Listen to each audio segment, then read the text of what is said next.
Bonjour et bienvenue à tous, bienvenue sur cette quatrième vidéo de l'agence Octoplus.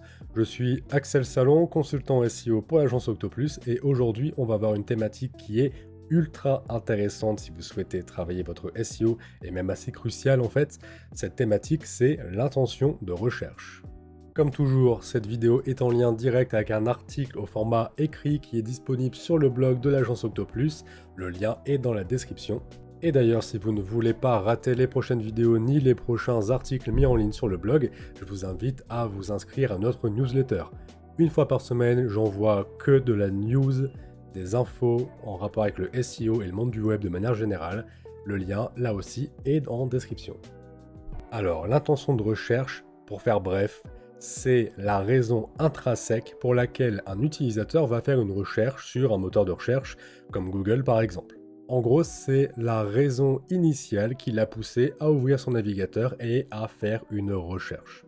Alors l'intention de recherche, ça fait partie de ces éléments qui sont souvent très mal compris par mes clients et en fait aussi assez mal compris par certains SEO qui se limitent à une recherche sémantique, à des analyses de mots-clés sans essayer de comprendre qu'est-ce qu'il y a derrière ces mots-clés, qu'est-ce que ces mots-clés veulent dire concrètement quant à la volonté qu'avait l'utilisateur au moment où il a tapé ces mots-clés comme recherche Google. Alors au menu aujourd'hui, on va voir concrètement ce qu'est l'intention de recherche, on va voir quelques exemples aussi qui vont vous permettre de mieux saisir cette notion qui est vraiment ultra importante, et évidemment je vais vous expliquer concrètement à quoi ça va vous servir de prendre toujours ce réflexe d'analyser un mot-clé, pas seulement pour le mot-clé en lui-même, mais aussi d'aller plus loin en essayant de comprendre l'intention de recherche qui se cache derrière un mot-clé. Alors ici on va revoir du coup ensemble les différents types d'intentions de recherche parce que oui, généralement on les divise en 4 grandes catégories. La première catégorie, ça va être l'intention de recherche informationnelle. Dans cette catégorie, on va retrouver tout plein de mots-clés qui ont un rapport avec la recherche d'informations et qui ne va pas plus loin que la simple recherche d'informations. Ce que je veux dire par là, c'est que c'est pas une recherche d'informations liée de manière directe ou indirecte à un achat. Par exemple, on n'est pas du tout sur une recherche de comparatif entre différents items. Absolument pas, on n'y est pas encore. Pour l'instant, on est seulement à la recherche d'informations brutes. On est à l'entrée de l'entonnoir de conversion. Généralement, les mots-clés qu'on va très facilement pouvoir ranger dans cette catégorie, ce sont les mots-clés formulés sous forme de questions ou pas loin. Par exemple, comment améliorer le SEO d'un site e-commerce? Là, on n'a aucun doute, c'est de la recherche purement informationnelle. Mais on a aussi des requêtes un petit peu moins formulées comme des questions, mais qui sont quand même des questions camouflées, on va dire ça comme ça. Par exemple, améliorer SEO site e-commerce. On sent bien à travers ces deux requêtes que l'intention de recherche, donc le type d'information recherchée est en fait exactement la même si on est face à des formulations qui sont différentes. Face à ce genre de mots-clés, à ce genre d'intention de recherche, que devez-vous proposer? Et bien souvent, ça va être des articles explicatifs, des définitions de termes aussi. Il faut aussi prévoir que peut-être les gens qui recherchent l'information ne sont pas du tout experts de votre sujet, et donc vous devez tout définir avec eux pour les accompagner du début à la fin dans leur recherche d'information. La seconde catégorie d'intention de recherche, ça va être l'intention de recherche navigationnelle. Alors ici, l'utilisateur n'est même pas vraiment en recherche d'informations, il utilise le moteur de recherche uniquement pour se rendre directement sur un site qu'il a déjà défini à l'avance. Concrètement, et pour prendre un exemple que tout le monde a déjà fait, c'est aller sur Google et taper Gmail, ou aller sur Google et taper Facebook ou YouTube par exemple. Alors ici, pour le SEO qui est en quête d'acquisition de trafic, c'est pas vraiment des mots-clés et une intention de recherche qu'il va pouvoir réellement travailler. Pourquoi? Tout simplement parce que l'utilisateur a déjà en tête le site sur lequel il veut aller, il n'ira sur aucun autre site. Et puis concrètement, si vous souhaitez vous placer devant YouTube sur le mot-clé YouTube, je vous souhaite bien du courage. Non, plus sérieusement, ce que je veux dire, c'est que l'utilisateur, comme il sait déjà sur quel site il veut se rendre, vous n'aurez a priori aucune chance d'être cliqué si vous n'êtes pas le site en question. Mais il y a quand même certains cas où travailler ce style de requête peut être intéressant. Par exemple, si vous êtes le propriétaire d'une marque qu'on va pouvoir retrouver sur différents sites, même si vous faites des ventes, y compris sur les ventes qui sont faites sur d'autres sites que le vôtre, il peut être préférable, notamment pour une question de marge, d'être le premier sur des requêtes qui sont liées à des produits de votre marque. Dans ce genre de cas, c'est toujours un petit peu tendancieux parce que vous vous retrouvez en concurrence avec des sites qui vendent pourtant vos produits. Alors là, ça va être un petit peu délicat, mais il y a des stratégies à appliquer dans ces cas-là. En dehors de ce genre de situation, cependant, il est vrai que c'est un style de requête qui est souvent un petit peu difficile à travailler et souvent c'est un petit peu mis de côté. Dans la troisième catégorie, on va retrouver l'intention de recherche commerciale. L'intention de recherche commerciale, c'est tout simplement quand l'utilisateur a fait son choix, il veut passer à l'achat, mais il ne sait pas encore ni où, ni quoi acheter réellement précisément. Ce type de requête est assez souvent facilement détectable avec des mots-clés du style guide, ou alors comparatif, ou alors avis, et vous mettez ce que vous voulez derrière. Si vous souhaitez vous positionner sur des mots-clés de ce style, alors il faudra proposer ce qui est demandé directement dans le mot-clé, c'est-à-dire des guides, des tests de produits, des guides et des tests de marques entières, des comparatifs entre 3, 5, 10 produits similaires. En gros, vous devez tout faire pour aider l'utilisateur à faire son choix parmi différents items, parce que vous savez qu'il veut acheter, ou a priori qu'il va pas tarder à le faire, mais il ne sait pas encore ni où, ni quoi précisément. La quatrième et dernière intention de recherche est l'intention de recherche transactionnelle. Alors l'intention de recherche transactionnelle, c'est la suite logique de l'intention de recherche commerciale. Ici, l'utilisateur veut clairement passer à l'achat, il est vraiment tout au bout de l'entonnoir de conversion, il en est à la phase de conversion, celle de la prise de décision.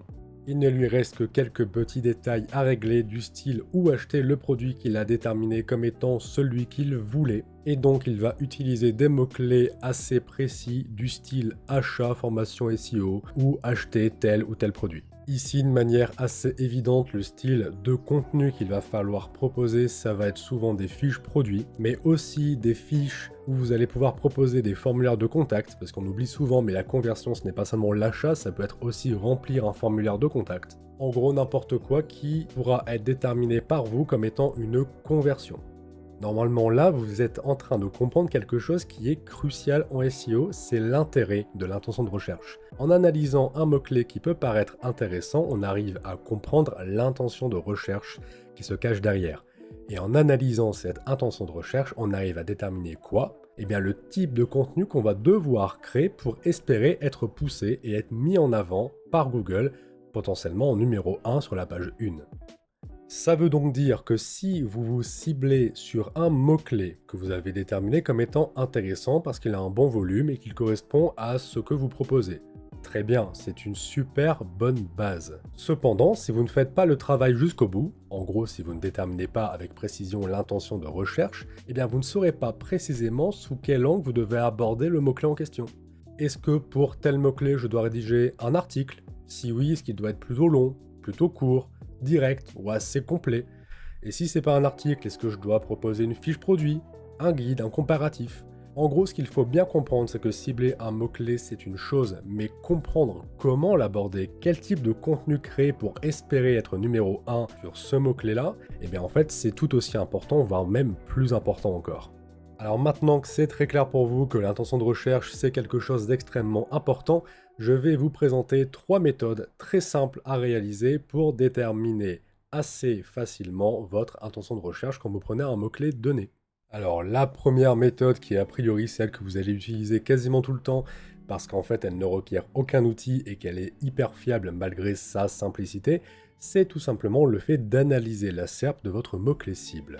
Alors analyser la SERP de votre mot-clé cible, concrètement, ça veut dire quoi? Ça veut dire tout simplement regarder ce que Google a déterminé aujourd'hui comme étant le type de contenu qu'il fallait faire pour être numéro 1 sur le mot-clé. Alors oui, ça paraît vraiment tout bête, et en même temps c'est assez évident quand on a vraiment compris le concept de l'intention de recherche. Si on considère que pour un mot-clé, il n'y a pas 36 types de contenus différents à faire, mais un seul qui sera mis en avant par Google, alors on peut faire un genre de rétro-ingénierie très facile. Tout simplement, vous allez regarder ce que Google met en avant et vous saurez quel type de contenu créer. En gros, tout simplement, vous allez prendre votre mot-clé visé, vous allez le taper dans Google en essayant d'être le plus neutre possible, donc c'est-à-dire la plupart du temps, vous allez vous mettre en navigation privée, c'est au moins la base, et vous allez regarder ce qui se passe en top 1, top 2, top 3 sur Google. Si ce sont des fiches produits, vous devez faire des fiches produits. Si ce sont des articles de blog, vous devez les lire, essayer de vous en inspirer pour essayer de faire mieux qu'eux. sans forcément faire non plus 3000 mots de plus. Attention, là on quitterait l'intention de recherche, on ferait quelque chose de totalement différent. Alors là, vous le voyez, c'est une méthode qui est assez indiquée quand vous êtes en création de contenu. Vous avez votre mot-clé, vous savez que vous devez créer du contenu pour ce mot-clé, parce qu'il est intéressant pour vous. Vous ne savez pas quel type de contenu créer, vous allez checker ça et ensuite vous faites votre création de contenu. Mais alors il se passe quoi si le contenu à améliorer est déjà créé, il est déjà sur votre site, mais simplement il ne rank pas? Alors là, vous allez pouvoir utiliser la méthode numéro 2, celle qui se base sur des données. Vous allez pouvoir utiliser des données qui se trouvent par exemple dans votre Google Analytics et analyser des chiffres comme le taux de clic ou encore le taux de rétention. Le taux de clic, eh bien, plus il est élevé, plus ça veut dire que au moment où il se baladait sur la SERP, l'utilisateur a déterminé que ce contenu avait l'air intéressant, en lien direct avec ce qu'il recherchait, et ça c'est tout bon. Mais du coup, c'est plus intéressant de trouver vos pages qui ont un moins bon taux de clic, puisqu'a priori, ce sont celles qui ne sont pas en adéquation avec l'intention de recherche. Côté taux de rétention, on le sait, quand quelqu'un se retrouve sur une page qui correspond à son besoin, elle a tendance, cette personne, à se balader un peu plus longtemps sur le site.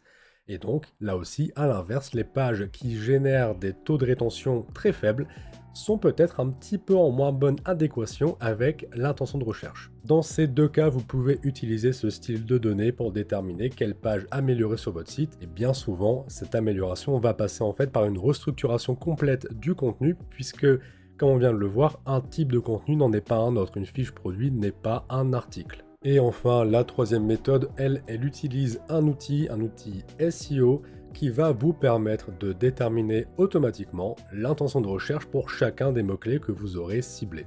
Alors moi, je vous montre ici l'exemple avec SEMrush, qui est le logiciel que j'utilise le plus, qui est extrêmement bon pour tout ce qui touche à la recherche sémantique et à l'analyse sémantique de vos sites web. Et là, on voit bien que pour chaque mot-clé que je génère via le générateur de mots-clés inclus dans SEMrush, eh bien, on voit des petites icônes. Ici, c'est par exemple transactionnel. Ici, ça va être commercial ou informationnel, etc., etc. En gros, tout est indiqué directement. Alors, il y a quand même un petit bémol avec cette technique, c'est que déjà, vous avez besoin d'un logiciel SEO. Bon, c'est un problème, et en même temps, c'en est pas un. Si vous faites du SEO un petit peu sérieusement, vous avez normalement un logiciel de ce type, sinon ça va être très compliqué pour vous. Mais surtout, la détermination de l'intention de recherche se base tout le temps sur le moteur de recherche côté US, puisque ce sont des logiciels qui ont des portées et des visions internationales, donc ils se basent souvent sur le moteur de recherche US. Donc on peut avoir, même si c'est vrai que c'est assez rare, quelques petits décalages, et rien de bien méchant. Si vous êtes arrivé jusque-là dans cette vidéo, alors bravo, vous savez déjà à peu près tout ce qu'il y a à savoir sur l'intention de recherche. Vous savez que c'est absolument primordial pour tout ce qui est optimisation SEO de vos contenus, et en fait c'est primordial pour toute stratégie de contenu. Vous savez aussi que ça se base sur des mots-clés que vous aurez définis au préalable. Alors histoire d'être bien clair pour tout le monde, je vous propose un dernier chapitre dans cette vidéo. On va revoir ensemble les quelques étapes simples pour déterminer vos mots-clés avec précision. Alors, la première étape, ça va être de déterminer vos mots-clés. Pour ça, je vous conseille d'utiliser un logiciel SEO style SEMrush. Sur SEMrush, vous allez pouvoir utiliser le Keyword Generator qui vous permet bien de générer des dizaines et des dizaines de variantes de votre mot-clé principal, donc celui que vous aurez tapé dans la barre de recherche. Et le générateur de mots-clés vous donne énormément de variantes de mots-clés qui vont à chaque fois un petit peu plus dans la longue traîne. Donc c'est super, ça vous permet d'avoir à la fois des mots-clés très courts et très concurrentiels, mais aussi très forts en volume, et aussi des mots-clés à l'autre bout du spectre, donc des mots-clés très longs, très précis, avec potentiellement beaucoup de conversions à la clé, mais avec, c'est vrai, un petit peu moins de volume. La seconde étape, ça va être bien justement de déterminer votre intention de recherche. Donc pour ça, le plus simple, c'est de prendre votre mot-clé, d'aller le taper sur Google et de regarder ce que Google lui-même considère comme étant un top contenu pour ce mot-clé. En gros, si vous voyez que le meilleur contenu, celui qui est en numéro 1, est un article assez long, alors partez là-dessus. Si c'est une fiche produit, proposez une fiche produit un poil améliorée. Et enfin, comme à peu près pour tout ce qui touche au SEO, la troisième étape, c'est de vous lancer et de vous tester. Créez vos contenus, basez-vous sur des mots-clés, optimisez vos contenus tant en termes de fond qu'en termes de forme. La forme, c'est aussi extrêmement important. Si votre concurrent est un article de 1500 mots mais qui contient beaucoup d'images, beaucoup de tableaux, voire même des tableaux comparatifs et que vous ne proposez que du texte, Alors là, l'intention de recherche ne correspond pas tout à fait. Vous devez, dans la forme aussi, faire correspondre votre contenu avec ce que veulent les gens et ce que veut Google. Et si ça ne marche pas, eh bien réessayez, améliorez votre contenu jusqu'à vraiment déterminer précisément l'intention de recherche et la meilleure variation possible de votre contenu. Eh bien cette vidéo touche à sa fin. Si vous êtes encore là, merci d'avoir regardé la vidéo en entier, c'est super plaisant. N'hésitez pas à mettre un like, à vous abonner pour pas louper les prochaines vidéos, il y en aura à peu près une par semaine. Et bien sûr, n'oubliez pas l'espace commentaire si vous voulez me poser des questions en direct, je suis là pour ça. N'oubliez pas non plus la newsletter, vous pouvez vous y inscrire directement dans le lien qui est dans la description. Et en attendant la prochaine vidéo, je vous souhaite une bonne journée et de très belles premières positions.